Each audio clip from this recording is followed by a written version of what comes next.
streets for me. I cursed the pavement that I walked. All the while you loaned your nights to me. I was unable to forget,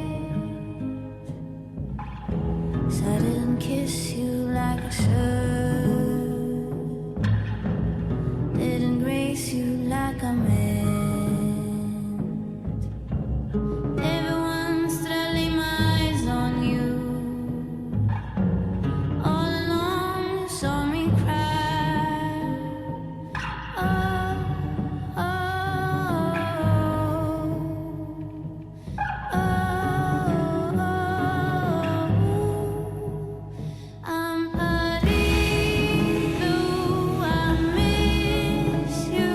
I'm not good enough for you. Hurting, blue, I'm no good. I'm no good. I'm no good. Hurting, blue. All the while you shared your heart with me, I wasn't faithful in your bed. My thoughts drift towards Malibu.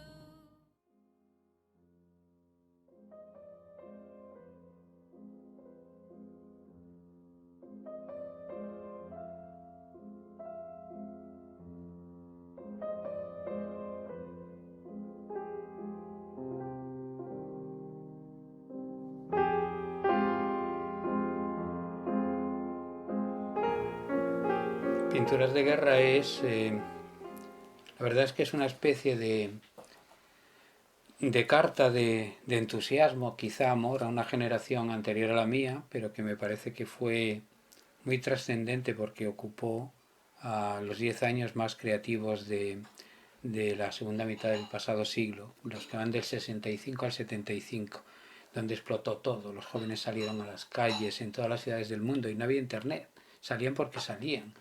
Y el arte fue mejor que nunca. Hubo el mejor cine, hubo la mejor historieta, hubo la mejor novela, hubo la mejor televisión. Se creó prácticamente todo y como en las décadas prodigiosas se esfumó rápidamente. Y esta historia es eso, un homenaje, un grito de recuerdo a esa generación y al arte que se creó en esa generación.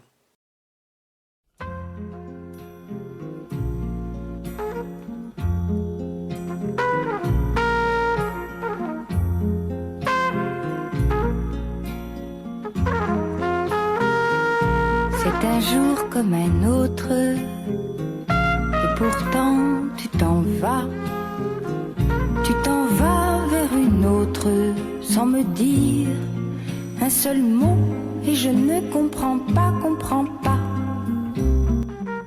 C'est un jour comme un autre, mais nous sommes déjà éloignés l'un de l'autre, de nous deux. Il ne reste que moi, mais pourquoi, mais pourquoi?